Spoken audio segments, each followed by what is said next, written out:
Rome did not build an empire on laws alone. It built it on broken skin. For a Roman woman, the body was never truly hers. It was a canvas for the state. If she was a slave, a foreigner, or a rebel, her flesh became a billboard. A warning to others. A lesson carved in blood. Most history books focus on the legions and the emperors. They ignore the screams in the public squares. They ignore the women who paid the price for saying no. This isn't just about pain. It's about the mechanics of terror. It's about how a civilization turned motherhood, speech, and sight into weapons of control. It is darker than you've been told. In ancient Rome, symbols held more power than soldiers. To control a population, you didn't just kill people. You broke what they represented. For women, the ultimate symbol was the breast. It stood for nourishment. It stood for fertility. It stood for the future of the Roman family. When the state wanted to erase a woman's status, they targeted her identity. Breast amputation was not a random act of cruelty. It was a calculated legal strike. Roman law was a hierarchy of skin. If you were a citizen, you had armor. If you were a slave or a non-citizen, you were a target. Women in these lower tiers had zero protection. Their bodies were property. When a woman refused a Roman official or defied the state religion, the punishment was gendered. It was designed to hurt her specifically as a woman. Take the account of Agatha of Sicily. The year was 251 CE. The Emperor Decius wanted order. Agatha, a young woman of faith, refused the sexual advances of a high-ranking Roman official. In Rome, refusal was a crime against authority. The official didn't just order her execution. He ordered the removal of her breast. Think about the biology of that moment. The Roman executioner used iron hooks or blade. There was no anesthesia, only the cold reality of metal. The medical consequences were immediate. Blood loss was massive. The risk of infection in a world without antibiotics was nearly 100%. But the state didn't care if she lived or died. They cared about the message. When Agatha was returned to her cell, she wasn't just a prisoner. She was a ruin. By removing her breasts, the state told the public that she was no longer a mother. She was no longer a wife. She was no longer a woman in the eyes of Roman society. Her sexual worth was erased. Her ability to nourish was gone. Historians look at these stories and see hagiography, religious legends. But the methods fit the documented patterns of Roman violence. This was state messaging carved into flesh. If a woman tried to control her own body, the state reclaimed it. They did it in the town square.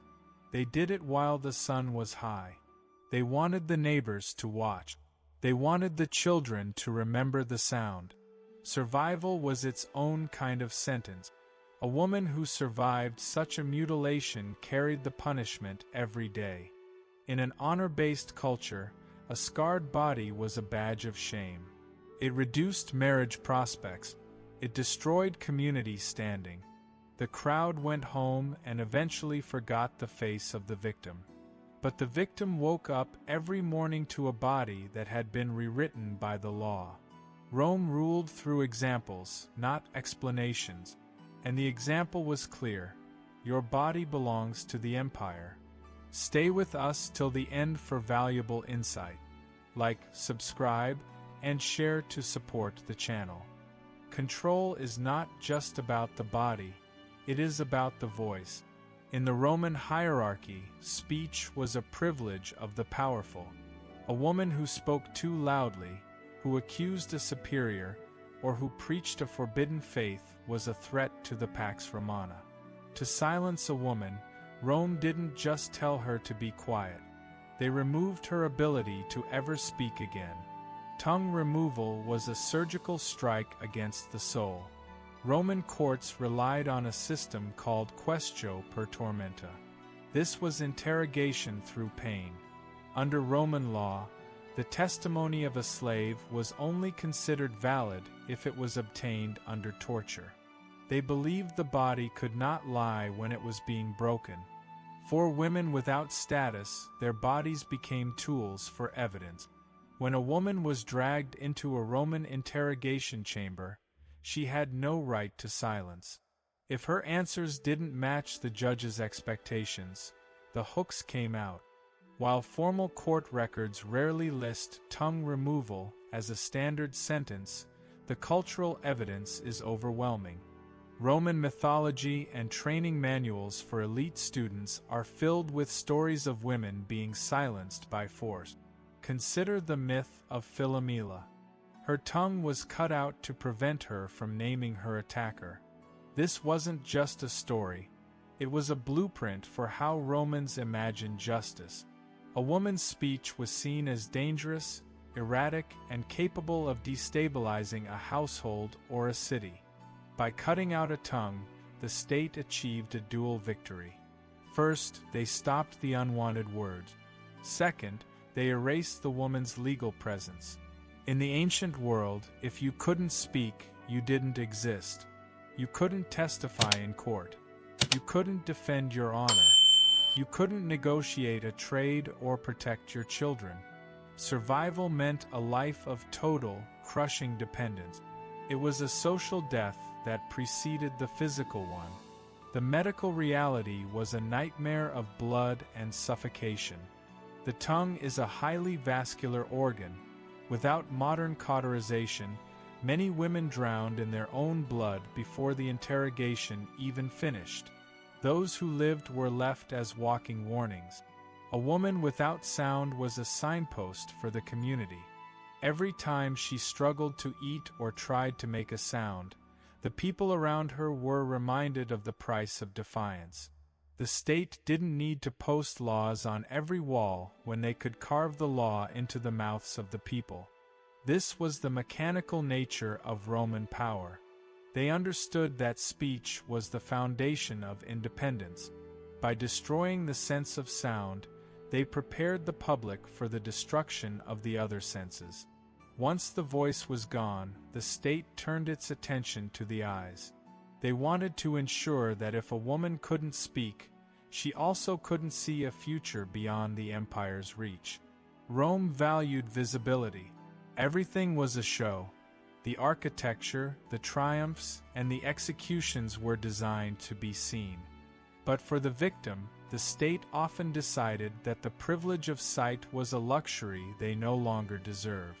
Blinding was a punishment that bridged the gap between life and death. It was a permanent sentence that the victim had to wear until their final breath.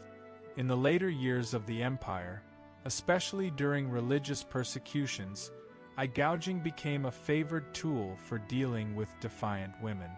One of the most haunting accounts is that of Lucy of Syracuse.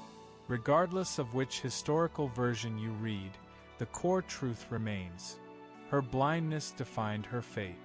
Whether the eyes were removed with iron hooks or destroyed by the sheer trauma of torture, the goal was the same: the total erasure of independence.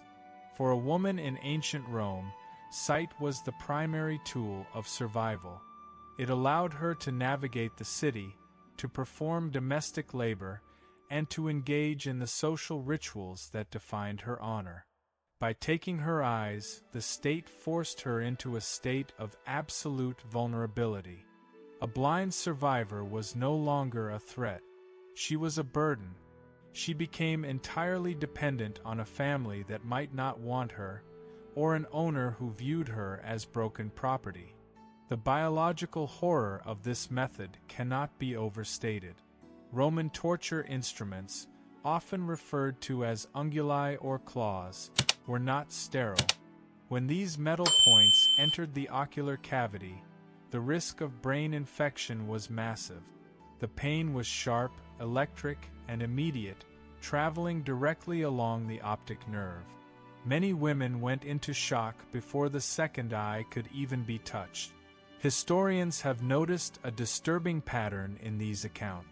Female victims were targeted at the face, the eyes, and the chest far more often than their male counterpart. This was a deliberate choice. These areas held the highest social value tied to beauty, modesty, and womanhood. To destroy the eyes was to destroy the woman's ability to exist in public. She could no longer return a gaze.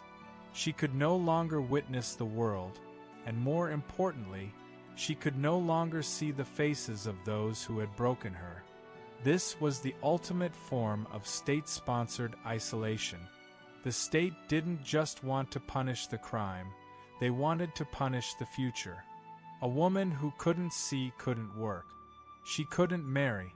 She couldn't move without permission. She became a living ghost, wandering the streets as a physical reminder of what happens when the light of the empire is turned off. The crowd watched these spectacles with a mixture of awe and fear. They saw the blood, they heard the screams, but they also saw the efficiency. Rome didn't just take a life, they took a perspective. They erased the victim's vision so that everyone else would remember to keep their eyes fixed on the power of the throne. Once the senses were stripped away, speech gone, sight extinguished, the state moved to the final frontier, the skeleton itself. Rome was a civilization of engineers. They understood how to build arches that lasted for millennia, and they understood how to break the human frame with the same mathematical precision. When the state decided that a woman was a rebel, a poisoner, or a threat to the moral order, they didn't just aim for death. They aimed for the total collapse of the body. They turned the skeleton into a lesson. The methods used to crush and break bones were a form of public education. While the classic breaking wheel is often associated with the Middle Ages, the Romans perfected the use of heavy carts, beams, and mechanical frames to shatter limbs. For a woman labeled as a troublemaker, the sentence was often ad bestias, to the beasts, or to the mechanical crushing frames. The goal was visibility, noise, and time. Imagine the city square. A wooden structure is erected. The woman is stretched across it, her limbs tied tightly to the frame. This was not about efficiency, it was about delayed death. Executioners used heavy iron bars or stones to strike the legs, ribs, and arms repeatedly. Each strike was calculated. They didn't hit the head or the heart, at least, not at first. They wanted the crowd to hear the sound of the bones snapping. They wanted the screams to last for hours. The biology of bone breaking is a slow, agonizing process of internal failure. When a femur or a rib is shattered, it isn't just about the initial fracture. It is about the massive internal bleeding that follows. It is about the shock to the nervous system. The body begins to fail long before the heart stops. For Roman women, who were often smaller in stature, the trauma was overwhelming. But the state ensured they stayed conscious. They used water to wake them up. They used pauses to let the pain settle in. Status, as always, dictated the level of suffering. A woman with Roman citizenship might be spared this spectacle, but a slave or a provincial had no procedural safety. Once condemned, her body was no longer human, it was material to be processed. This method turned the skeleton into evidence of the state's reach. A woman with bent limbs and a shattered posture was a living testament to the hierarchy. If she survived the initial breaking, her life was effectively over. In a world without wheelchairs or physical therapy, mobility was life. A woman who couldn't walk couldn't work. She became a permanent burden on her family. This was a tactical move by the Roman state. By crippling an individual, they punished the entire household. The burden of care spread the fear from the public square into the private home. The image followed the spectators home. They didn't just see a woman die, They saw a body fail piece by piece. They saw that the state had the power to reshape the human form into something unrecognizable.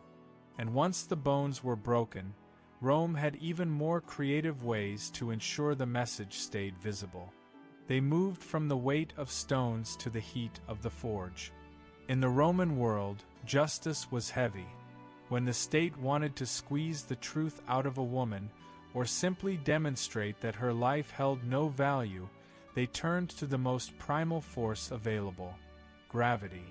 Crushing with weights was a method that combined the clinical nature of interrogation with the slow, agonizing spectacle of public execution. It was a punishment that didn't require a blade or a fire. It only required the relentless pressure of stone and iron. For a woman accused of veneficium, poisoning, or secret crimes within the household, the Roman court system demanded a confession. But the Romans believed that a woman's word was inherently unreliable unless it was forced out by physical trauma. This was especially true for the enslaved. A woman would be placed on a hard stone floor, her back against the cold masonry, while heavy blocks or mechanical beams were placed upon her chest and limbs. The biology of crushing is a study in gradual suffocation and structural collapse. As the weight increases, the lungs can no longer expand. Every breath becomes a desperate, shallow struggle. The intercostal muscles, the small muscles between the ribs, begin to tear under the strain. Eventually, the ribs themselves give way. This isn't the quick snap of a strike. It is the slow, grinding sound of bone yielding to pressure. For the woman pinned beneath, time slows down. She is forced to answer questions while her internal organs are being displaced. The risk of internal bleeding and organ rupture was absolute. If a confession did not arrive, the executioner simply added another stone. This wasn't about finding the truth. It was about the aesthetics of power. It was about showing that the state could literally weigh a life and find it wanting. The troublemakers, women who had tried to organize others or who had challenged their masters, were the primary targets. The message was that their defiance was light, but the state's response was heavy. If the woman survived the interrogation, the damage was permanent. Crushed ribs often healed in jagged, improper ways, making every future breath a source of chronic pain. Internal scarring could lead to lifelong digestive or respiratory failure. But for Rome, the survivor was just as useful as the corpse. She was a living exhibit of what happens when you resist the pressure of Roman authority. The cost of this method was low. It required no specialized skill from the executioner and no expensive materials. It used the earth itself to destroy the individual. It turned the very ground the woman stood on into her executioner. This psychological element was key. It told the public that there was no escape. Even the stones of the city could be turned against you if you stepped out of line. As the sun set on the arena or the marketplace, and the weights were finally removed, the crowd was left with a haunting silence. The spectacle of the crushed woman stayed in the mind long after the stones were cleared away. But Rome was not finished. They had mastered the cold weight of the earth, and next, they would master the blinding heat of the sun. The final chapter would be written in fire and iron. Rome saved its most cinematic horrors for the end. When the state wanted to ensure a woman was not just killed, but completely deleted from history, they turned to fire and the cross. These were the ultimate signposts of imperial power. They turned the human body into a light source or a silhouette against the sky, ensuring the message of obedience reached the furthest corners of the city. The use of pitch and fire was a favorite of the more theatrical emperors, like Nero. After the Great Fire of Rome, the blame was shifted onto the marginalized. Women, alongside men, were coated in sticky tar, tied to posts, and set ablaze in the imperial gardens. This was not just an execution, it was a festival. The fire stripped away everything. Hair, skin, clothing, and features vanished in seconds. For a woman in a society that valued modesty and facial honor, this was the ultimate humiliation. The medical reality was a cascade of nerve failure and respiratory arrest as the lungs inhaled the superheated air. The smell of the pitch mixed with the scent of the crowd, creating a sensory memory that ensured no spectator would ever forget the price of treason. But for those who were not burned, there was the cross. While history often portrays crucifixion as a male punishment, the Roman records tell a different story. Women, particularly the enslaved and the rebellious, were nailed to wooden beams and left for the world to see. This was the billboard of the ancient world. The biology of crucifixion was a slow battle against gravity. With arms stretched wide and feet pinned, the chest was pulled into a position that made exhalation almost impossible. To breathe, the woman had to push up against the iron nails in her feet, sending waves of electric pain through the sciatic nerve. Exposure was the second half of the sentence. In the Roman sun, dehydration and heatstroke set in within hours. The victim was at the mercy of insects, birds, and the jeers of the crowd. For a woman, the loss of modesty on the cross was a final, crushing blow to her dignity. The state wanted the public to see her at her lowest, broken and exposed, to prove that her spirit and her body now belonged to Rome. The most terrifying part of these final punishments was the denial of burial. In Roman culture, an unburied body meant a restless soul. By leaving women to rot on crosses or cages, or by letting their ashes blow away, the state wasn't just ending a life, it was erasing a memory. There was no grave for a mother to visit, no ritual to perform. The victim simply ceased to exist in the record of the living. As the sun set over the Appian Way, lined with the silhouettes of the condemned, the message was complete. Rome did not just rule through armies, it ruled through the absolute control of the human form. Every scar, every broken bone, and every blackened stake was a word in the empire's long, bloody sentence. The history of these women is written in the silence that followed. Their stories were meant to be forgotten, but the scars they left behind stayed for centuries, reminding the world that power always leaves a mark. If you enjoy dark, untold history, subscribe because we uncover what others won't.